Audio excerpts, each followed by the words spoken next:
उन्होंने कहा भाई तुम्हारे यहाँ मकान के पीछे कूड़ा करकट पड़ा रहता है और आपने गंद मचाया हुआ है। मैंने उनको बताया जी मैंने एमसीडी वालों को भी इसके बारे में कितनी शिकायत की है, हम आपका दरवाज़ा बंद कर देंगे और आप नहीं मानेंगे हम तो आपको ऐसे बारीक बारीक ऐसे जो काट दें। उसने मुझे थप्पड़ मारने की कोशिश की, जो मेरे ऊपर किराएदार खड़े थे उन्होंने मुझे बचा लिया। मैं उनको बीट कांस्टेबल को भी जानता हूँ, डिवीज़न में जो हेड कांस्टेबल उसको भी जानता हूँ। जान पहचान होने के बावजूद उन्होंने कोई एक्शन नहीं लिया, तो आम पब्लिक का आम लोगों के साथ वो क्या करेंगे। नमस्कार, दिल्ली अप टू डेट देख रहे हैं आप। मैं हूँ आपके साथ तनीषा और इस वक्त मैं गोंडा के जयप्रकाश नगर में मौजूद हूँ, जहाँ पर अभी मेरे साथ एक व्यक्ति मौजूद है जो पहले रिटायर्ड सब इंस्पेक्टर रह चुके हैं और उनके साथ जो है उनके पड़ोसी द्वारा छोटे से विवाद पर बदतमीज़ी की जाती है, उनको जान से मारने की धमकी दी जाती है।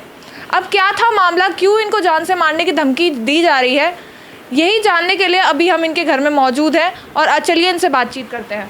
सर, पहले आपका नाम? मेरा नाम भगवान सिंह है। क्या हुआ था, क्यों आपको जान से मारने की धमकी मिली? मैडम, हम दोनों में पति पत्नी यहाँ रहते हैं। मेरा बेटा विदेश में रहता है, बच्ची हैं वो भी बाहर रहती हैं। घर में सिर्फ आप दो रहते हैं? हम दोनों रहते हैं और मैं बीमार रहता हूँ, चलने में भी असमर्थ हूँ, मेरे घुटनों में तकलीफ़ रहती है, जिसका एम्स से जो है पेन क्लिनिक से ट्रीटमेंट चल रहा है। मैं 25 तारीख को तकरीबन 4:30 बजे रेस्ट कर रहा था, तो मैंने अपनी पत्नी की पिछले दरवाजे से आवाज़ सुनी। मैं थोड़ा उठ के गया तो वहाँ पर एक व्यक्ति खड़ा था, एक औरत पहले उससे विवाद कर रही थी। मैं वहाँ पहुँचा तो वो व्यक्ति के साथ जो पीछे से कुछ, मैं उसको नहीं जानता, कुछ लोग और इकट्ठे हो गए। इकट्ठे होते हुए 20-25 लोग हो गए। उन्होंने कहा भाई तुम्हारे यहाँ मकान के पीछे कूड़ा करकट पड़ा रहता है और आपने गंद मचाया हुआ है। मैंने उनको बताया जी मैंने एमसीडी वालों को भी इसके बारे में कितनी शिकायत की है, काउंसलर हैं यहाँ की प्रीति गुप्ता, उनको भी मैंने बोला है, और आपके यहाँ के जो हमारे एमएलए हैं उनको भी इस बारे में मैंने बताया है। कूड़ा कौन फेंक रहा है? कूड़ा मैं नहीं कह सकता जी, या तो पड़ोसी फेंकते हैं, आते जाते फेंकते हैं, जबकि यहाँ एमसीडी की गाड़ी भी आती है, रिक्शा भी आता है, दोनों उसमें आता है। किसी ने देखा हो कि आपके घर के पीछे से कूड़ा डाला जा रहा है? कोई पड़ोस में किसी ने देखा हो? नहीं, वही लोग आए और मैं जब देखता हूँ तो मैं उसकी कंप्लेंट करता हूँ एमसीडी वालों को, कह के जो है उनको कहता हूँ भाई ये साफ़ कराइए। एमसीडी वाले भी नहीं सुनते हैं। अब भी परसों मैंने उनको किया था कि भाई आके कूड़ा उठा ले, लेकिन वो अभी तक नहीं आया। मेरे पे इनके पास सबके कॉल रिकॉर्ड हैं, सबके मेरे रिकॉर्ड हैं कि भाई मैंने कब कब इनको जो किस अधिकारी को या जो भी है उसको किया, वो सब मेरे पास अवेलेबल है, लेकिन यहाँ जो कोई नहीं सुनता है। आप कह रहे हो कि आपको जान से मारने की धमकी भी मिली थी, तो ये चीज़ क्यों बोली? वो एक आदमी आया था, उसने पीली टी शर्ट पहनी हुई थी, उसके आगे पीछे और भी आदमी आए। पहले तो वो क्या, तो आपने कूड़ा गिर रखा है, आपने ये किया वो किया है। मैं बोला भाई ऐसा है, मैं कंप्लेंट करता हूँ, आप भी कंप्लेंट करो, ये उठ जाएगा, मेरा कोई कूड़ा नहीं है, मेरा इससे कोई संबंध नहीं है। कि नहीं जी आपका है, आप जिम्मेवार है, आप यहाँ झाड़ू लगाइए, नहीं हम आपका दरवाज़ा बंद कर देंगे और आप नहीं मानेंगे हम तो आपको ऐसे बारीक बारीक ऐसे जो काट देंगे। किसने बोला था? आपको पहचान कर सकते? नहीं, हाँ मैं उसको पहचानता हूँ और बाद में मैंने उसकी मालूम किया तो उसका नाम छोटू यादव है, जो मेरे से जो कम से कम 50 गज दूर किसी के यादव हैं, गंभीर यादव है, उसके मकान में किराएदार है। वो आया था, जबकि मेरा उन लोगों से कोई संबंध नहीं है, कभी कोई वाद विवाद नहीं हुआ, किसी तरीका का कोई वो नहीं है। उन्होंने आके मेरे साथ ऐसे ऐसे व्यवहार किया। उसने मुझे थप्पड़ मारने की कोशिश की, जो मेरे ऊपर किराएदार खड़े थे उन्होंने मुझे बचा लिया। जब वो मेरे पास आया तो उसने थप्पड़ मारने की कोशिश, मतलब क्या वो होश में नहीं थे या फिर? होश में था। आगे से बात करता मेरे पास आया, तो उसने जो ऐसे जो है मुझे मारने की कोशिश की, तो मेरे पास जो खड़े थे उन्होंने मुझे उसको हटा दिया। या सुनने में आया था कि उसने पी रखी थी या तब? नहीं, वो मैं जाने जब वो मेरे पास आया तो उसके मुंह से जो है उसकी शराब की बदबू आई, और फिर किसी आदमी ने उसको हाथ से इशारा किया, जिसका नाम दयाल है, फ़ोटो में भी आ रहा है, सीसीटीवी में भी उसने किया, तो वो फिर दूर चला गया। क्यों दूर चला गया? उसने बता दिया कि भाई मेरी रिकॉर्डिंग ये सारा कुछ सीसीटीवी की वजह से वो दूर हो गया। वहाँ जाके भाई दूसरी जगह यादव है, इधर मोहन यादव रहते हैं, वो उसके जाके उसके लड़की के पास उसके पास बात करने लगा। मेरे किराएदार थे और भी थे, बोले अंकल जी कोई बात नहीं आप जाइए। क्या आपकी मिसेस पे भी अटैक किया? पहले मिसेस से ही बदतमीजी की उसने।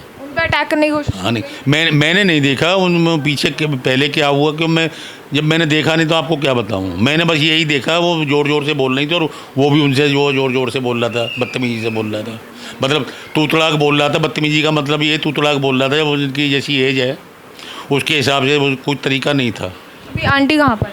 आंटी को आज सुबह की जो है वो काठमांडू गई हैं। पहले भी झगड़ा किया इन्होंने आप? नहीं, कोई मेरा जानता ही नहीं, मेरा कोई मतलब ही नहीं है, मेरा कोई संबंध ही नहीं। मैं अपने दोनों पड़ोसी के पीछे इनके नाम नहीं जानता, क्योंकि पीछे मेरा कोई वास्ता नहीं, छोटी गली है। आगे मेरा 7 नंबर से वास्ता है, 8 नंबर से मेरा कोई वास्ता नहीं है। कौन कूड़ा डालता है कोई नहीं डालता है ना मुझे इसकी पता है। मैं तो कभी जाता देखता हूँ तो एमसीडी वालों को फ़ोन कर देता हूँ, भैया गंदगी हो रही है, थोड़ा इसको ठीक करा दो। कभी कभी वो ले जाते हैं, कभी नहीं ले जाते। पीछे जो अभी 1 हफ्ते पहले काउंसलर को मैंने फ़ोन किया था, या प्रीति गुप्ता है। तो आप कह रहे सीसीटीवी लगा था, तो सीसीटीवी में पता तो लगा होगा कि कौन कूड़ा डाल रहा है, किसने कूड़ा डाला? मैडम ऐसा है ना कि मैं सीसीटीवी खोल के देखना नहीं जानता कि वो कैसे उसको रिकॉर्डिंग को जो है देखा जाता है। मेन तो यही है ना, जिन्होंने कूड़ा डाला है गलती उनकी है तो उनको पकड़ा जाना चाहिए। तो ये है ना मैडम, अब चलता हुआ है, डाल गया कोई कागज़ डाल, थोड़ा सा डाल गया। कुछ जैसे रिक्शे में इन्होंने कूड़ा किया, किसी का जैसे नीचे रह गया, नहीं पड़ा तो उसने जो वो साइड में कर दिया। तो उसकी जो बराबर वाला है उसकी स्लिप बनी हुई है, 2 फुट 2.5 फुट उसने जगह कवर रखी है। मैंने अपनी तरफ से ऐसे ही छोड़ा हुआ है। यदि मैं भी 2-2.5 फीट कर दूँ तो वो गली 5 फुट की रह जाती है। 10 फीट की गली है, 2-2.5 फुट उसने कवर कर दिया स्लिप डाल के, 2-2.5 में कर दूँ तो 5 फुट की रह जाती है। फिर मैंने वो स्लिप नहीं डाली है, उसको ऐसे ही छोड़ा हुआ है, क्योंकि वहाँ पे आके लोग बैठेंगे, शराब पिएंगे या कुछ करेंगे तो मेरे लिए प्रॉब्लम होगी, मुझे कहना पड़ेगा। तो कहूँगा तो प्रॉब्लम होनी। आप सब इंस्पेक्टर रह चुके हैं, तो पुलिस वालों ने क्या आपकी मदद नहीं करी? नहीं, मैंने बीट कांस्टेबल को फ़ोन किया था। बीट कांस्टेबल को मैंने 26 को फ़ोन किया, 27 की वो शाम को आया मेरे पास, बैठा जी मैं देखता हूँ। वहाँ से वहीं चला गया, उसके सिफारशी आई, सिफारशी के मेरे पास फ़ोन आया, जिसका नाम रामचंद्रन है, मास्टर है वो, आज़ाद उम्मीदवार पीछे काउंसलर के चुनाव में भी उखड़ा हुआ था। वो भी नेता हैं, जानते हैं मुझे, उनके पिताजी को भी मैं जानता हूँ, उनको बहुत पुराने रह रहे हैं, 78 से मैं यहाँ रह रहा हूँ। उसको आ गया, वो वहाँ से वहीं चले गए। नेक्स्ट डे मैंने फ़ोन किया HC राज ने, जो यहाँ डिवीज़न में, उनको कहा, बोले ठीक है मैं अभी कहता हूँ, उसको फ़ोन करता हूँ बीट कांस्टेबल को, वो उसको उठा के लाएगा। वो आया नहीं, इतने ही वो रामचंद्रन का बीट कांस्टेबल ने फ़ोन कर दिया रामचंद्रन के पास कि जी उनका फ़ोन आ रहा है, वो दबाव दे रहे हैं। फिर रामचंद्रन का फ़ोन आया तो मैंने उनको ये कहा, मतलब जी आप ये बताइए, आप यहाँ विधायक हैं क्या, संवैधानिक पोस्ट पे हैं, किस पे जो आप मुझ पे दबाव डाल रहे हैं?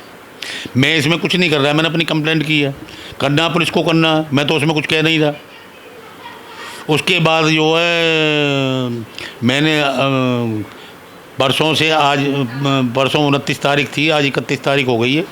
आज मैंने कल भी कोई नहीं आया, ना किसी ने मुझे फ़ोन किया, बीट कांस्टेबल ने या डिवीज़न में जो HC राजा ने।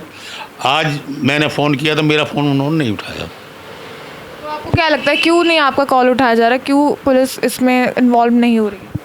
मैडम ये तो वही जानते हैं उन्होंने क्या किया है, कैसे छोड़ा, उसको पैसे लिए या वैसे छोड़ दिया या किसी दबाव में किया उन्होंने, ये तो मैं नहीं जानता। मैं तो केवल ये जानता हूँ भाई मेरी कंप्लेन है, उस पर जो भी है कानूनी एक्शन बनता है। सबसे पहले तो ये पब्लिक प्लेस पे जो शोर शराबा करना दारू पी के, दूसरा फिर मारने की धमकी देना, जो भी सेक्शन में आपके जो है मेरी कंप्लेंट या FIR होती है तो उसको कीजिए आप। बस मैं तो ये चाहता हूँ मेरी सुरक्षा करें, मैं तो अकेला रहता हूँ, मेरा बेटा एडिलेट में। लग रहा है कि आप पर अभी खतरा है? हाँ, कभी भी कर सकते हैं, जब बगैर जान पूछ के, बगैर किसी विवाद के, या एक आदमी आके मेरे से जो झगड़ा करता है, इसका मतलब क्या, कौन उकसा रहा है भाई? कौन, मैडम ये बताइए आप, कौन भेज रहा है उसको, जब मेरे से उसकी कोई जान पहचान नहीं है, वो किराएदार है, मकान मालिक उसके साथ आ रहा है, तो ये यादव हैं, इनके 4-5 घर हैं, या कि ये दबाना चाहते हैं या मारना चाहते हैं या उकसाना चाहते हैं? यदि ये चाहते हैं भाई मैं चला जाऊं तो मेरा मकान खरीद लो, मैं चला जाऊंगा, मेरे से परेशानी है तो। आप मकान बेचने के लिए भी तैयार हैं? बिल्कुल तैयार हूँ, मैं तो अकेला रहता हूँ। कभी धोखे से पीछे का दरवाज़ा खुलवाएंगे, कोई घर में आके बढ़ गया मुझे मार के, तो कौन देखेगा। तो आप दिल्ली पुलिस से रिटायर्ड ऑफिसर हैं ना? जी हाँ, मैं दिल्ली पुलिस से SI रिटायर्ड हूँ, 2014 में मैं रिटायर्ड हुआ था। आप रिटायर्ड सब इंस्पेक्टर थे और अब पुलिस वाले ही आपकी मदद नहीं कर रहे हैं, ऊपर से आप सीनियर सिटीज़न हैं और आपके साथ ऐसे बदतमीज़ी की गई, क्या कहेंगे इस पर? मैडम मुझे इसी बात का दुख है, जबकि मैं डिपार्टमेंट से हूँ, और चलो मैं सोचता हूँ मैं आम पब्लिक का से ही मान लो, तो पुलिस यदि ऐसी कार्रवाई नहीं करेगी तो कौन करेगा। यदि पुलिस सीनियर सिटीजन्स की अपने डिपार्टमेंट में या गरीब हैं इस तरह से, तो वो सुनेंगे नहीं। पैसे वाले हैं जो बड़े आदमियों की सुनेंगे, छोटे की सुनेंगे नहीं। या दबाव में जो है किसी का दबाव होगा, किसी की सिफारिशी होगी, कोई नेता होगा उसकी बात सुनेंगे। जब वो मेरी नहीं सुन रहे, मैं डिपार्टमेंट से सब इंस्पेक्टर रिटायर्ड हूँ और मैं उनको बीट कांस्टेबल को भी जानता हूँ और डिवीज़न में जो हेड कांस्टेबल उसको भी जानता हूँ। जान पहचान होने के बावजूद उन्होंने कोई एक्शन नहीं लिया, तो आम पब्लिक का, आम लोगों के साथ वो क्या करेंगे। क्या मांगे आप?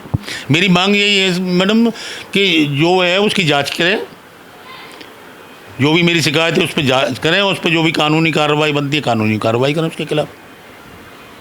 यहाँ पर आपने देखा कि ये सब इंस्पेक्टर रह चुके हैं दिल्ली पुलिस से, साथ ही साथ एक सीनियर सिटीज़न भी है और पड़ोसियों ने कूड़े को लेकर जो है इनके साथ बदतमीज़ी की, साथ साथ इनको जान से मारने की इनको धमकी भी दी। अब इनका यही कहना है कि जब ये रिटायर्ड सब इंस्पेक्टर रह चुके हैं, जब इनकी मदद नहीं की जा रही है तो आम जनता की पुलिस क्या मदद करेगी। ये चाहते हैं कि पुलिस जो है इसको लेकर कार्रवाई करे और इनको न्याय मिले। ऐसी और खबरों के लिए देखते रहिए दिल्ली अप टू डेट।